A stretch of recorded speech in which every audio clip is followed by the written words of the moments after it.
These aren't the stories your mother told you. No, these are the other stories.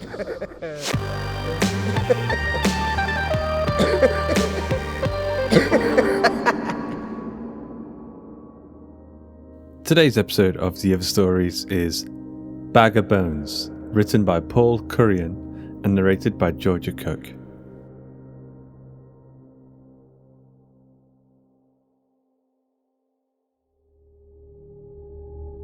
See him, Ole Jimper, with his black sack, coming round the river, skirting the idea of throwing himself into the water, talking himself out of it, weeping all the way.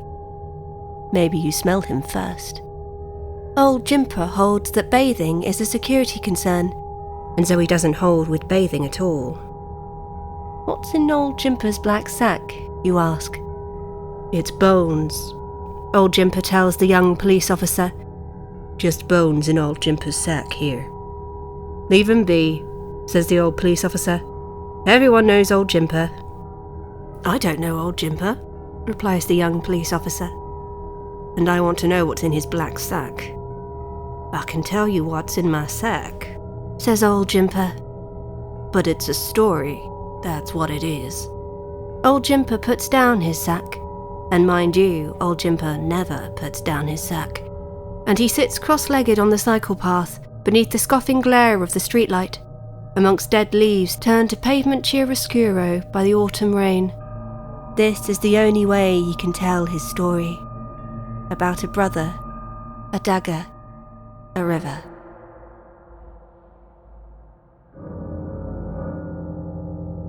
Ole Jimper's brother was a thief by nature and by trade both. Who knows why, but he had his eye on museum pieces, easy to lift but hard to fence. A headache for all involved, but a rich proposition if the right buyer could be found. This season's must have antiquity, a silver dagger, rumoured to be deathbed blessed by a crusader. And what for? Says Ole Jimper, interrupting himself with a looping finger in the air, which catches the attention of the coppers. I'll tell you what. This fancy steak knife will grant the bearer's wish. That's what. His finger loops to the ground and traces a spiral in a puddle. Just the one wish, mind you, and no take-backs. The story continues. On the night of the theft, up turns his brother at Ole Jimper's door, a black sack in his hands, a silver dagger in that black sack, and nowhere else to run. The police wait on every corner, waiting to do their job with a vigour, for Ole Jimper's brother is known to them, a fancy lad goose for their monthly numbers. As a natural result of this, Ole Jimper is less than eager to let his brother share the family home that night. In fact, you might say that he step-right refuses at the door itself, until, that is, his brother draws the dagger from the sack and asks Ole Jimper if he'd like to have his wish granted there and then, bearing the blade in his belly. Ole Jimper does not wish to have his wish granted, and so his brother sidles into the living room and slots himself on the couch. He sleeps quick. He sleeps hard. But not Ole Jimper. Ole Jimper takes the time to reassure his wife and child that all will be well, and then he goes to the sitting room to watch his bad-smashed brother snore. It's not the first time this man has made his life so sore, and won't be the last. Of that Ole Jimper is right sure. His brother's been a burden on the family since he could hold a thing long enough to walk away with it, and he'd lead them all to the cells beneath the court unless he stops. Or unless he is stopped. And how now, says Ole Jimper, interrupting himself with a toss of his greasy line mane, silver strands at least a century old. I'll tell you how. I took his very dagger and sheathed it in his own belly. Don't look so dark-browed at me. It went in like a fancy steak knife, and when he woke in surprise he felt no pain at all. Of course his brother woke. Of course his brother writhed. Of course his brother whimpered. Ole Jimper pushed that knife all the way through to the couch below, so when the affair was over, they'd have to burn it out back. His brother breathed out as he died, I'll come back for you, Ole Jimper, and all of them what wronged me. That oath puts not the fear of God into Ole Jimper, but Ole Jimper don't believe in God. Not since their dear sweet mamma was eaten by the ungrateful tumours she had taken care of for so long. Before his wife and child's awake, Ole Jimper takes his brother's body to the backyard and for the whole night buries him beneath begonias. Come morning, the garden looks lovelier than spring, and Ole Jimper has a lightness to him that wasn't there for so many years. The coppers knock on his door soon after sunup, and Ole Jimper talks to them without worry. He tells them he knows nothing about any robbery, and knows that they won't look beneath the begonias, for Ole Jimper buried the dagger with his brother. What need does he for an artifact that may as well be an arrow pointing to a crook, and a sign over his head saying, "Try me"? Ole Jimper may be a murderer, but he's no idiot. At least that's what he thinks, until the same night a year later, when there's a familiar knock at his door. "And who's there?" says Ole Jimper, interrupting himself with a smile to make you think, once upon a time this was a handsome man. I scarce can summon up the courage to tell you, even now. The open door frames a skeleton I do recognize, and between his bony ribs a silver dagger I do regret. Here the coppers do flinch. That skeleton drags itself across the doorstep and drags the blade from out its bones. It has no voice to signal its intent, but its intent is clear. Ole Jimper covers his eyes with his hands and waits for pain to claim him, but instead the skeleton turns its hollow stare to where Ole Jimper's family lies sleeping, and horror awakes in him. Ole Jimper pleads with it so loud his family wakes to the noise. Ole Jimper tries to hold it back, but it has the strength of death in its limbs, the strength which drags us all to the grave sooner or later. The silver dagger in the air, down it swoops, once, twice, thrice. And just like that, Ole Jimper's family are fillets marinating in their own. A jolly fellow nearly ready to call it a night, the skeleton grins towards Ole Jimper, who covers the bodies of his family with his own, as if that could make any kind of a difference. As he watches his dead brother approaching on click-clack feet, and feels something slide in, he whispers, "I wish I could make things right with you." He can't get that thought out of his mind, Ole Jimper.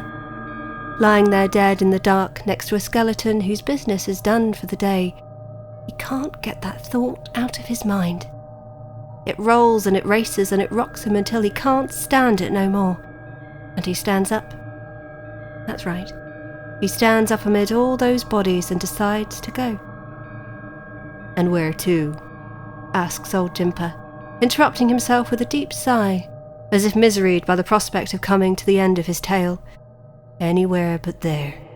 Across the city, looking for a way to make things right with my poor brother. But see my problem? My brother wanted one thing only when he died. Revenge. Served cold. And that's how it began, and that's how it continued. Ole Jimper now his brother's keeper, and keeping him quiet in a black sack, tied tight, always moving so that nobody would ask too many questions, showing no inclination to bathe on the off chance that his brother might get restless and work his way to the outside world. Mostly, it works. Ole Jimper can carry the load as long as he never talks about it. Ole Jimper discovers that he's tougher dead than he ever was alive. For what's the worst that could happen that hasn't happened to him before? Ole Jimper whispers to his brother to rest while he works out how to make things right. Until 1 year later. 1 year later, his brother whispers back, and Ole Jimper for the first time sets down his sack. A cop car idles in a lay-by, while Ole Jimper idles in the hedgerow. Away stalks the skeleton with silver in his hand, and makes short work of the two cops sipping coffee on a break, and comes back satisfied to sit inside his sack another year. That's how Ole Jimper makes things right. A year passes, and his brother once again insists. A year after that, the similar story, and another, and another. Ole Jimper gets used to the rhythm of it, and keeps his hands well clean while his brother does the dirty work they both desire, although his brother desires much, much more. "And why now?" asks Ole Jimper, interrupting himself with a simple finger pointing over the shoulders of the cops. "Because now another year has passed, and my brother needs his well of vengeance filled with the blood of those who wronged him. And sure, old Jimper's black sack now lies empty on the floor. The cops don't believe what is happening even when it happens. They draw their guns right sharp as they were trained. They issue clear warning before discharging their weapons. They pour their bullets into the bony man who is upon them with his silver dagger flashing like the smile of a lovely lady beneath the streetlight. Goes down the first, goes down the second. Gunshots fly into the night, away across the river where the diners hesitate a moment before returning to small talk and table snacks. The coppers die quick, but not quick enough. Old Jimper hears one of them say, "I have a family. Please, I just want to go home to my family." Old Jimper curses. But this is not what he wants. His brother wipes down his blade on the grass beside the cycle path and lodges it between his ribs again. The most comfy space for a skeleton to carry something. He walks back to his sack and looks at old Jimper for a second, before collapsing into a pile a stray dog would treasure. Across the river the nightly festivity continues. Old Jimper doesn't miss it. His mind is filled with one thought: to make things right with his brother. Just as his brother's mind is filled with one thought. Sometimes old Jimper wonders if this is how they'll be for all eternity. But that thought is soon shoved aside by his one thought. And what next? Asks old Jimper, interrupting himself by picking his brother's bones one by one and returning him to his black sack. The old copper sits up and says, "He spared me." And old Jimper sadly shakes his head and says, "The dagger only grants one kind of wish, you hear? The dying kind." With that, old Jimper's job is done.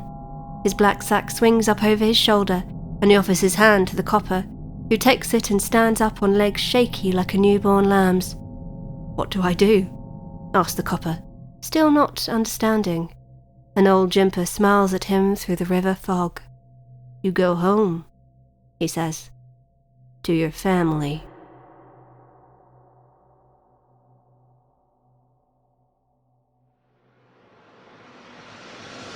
I hope you enjoyed today's episode of The Other Stories.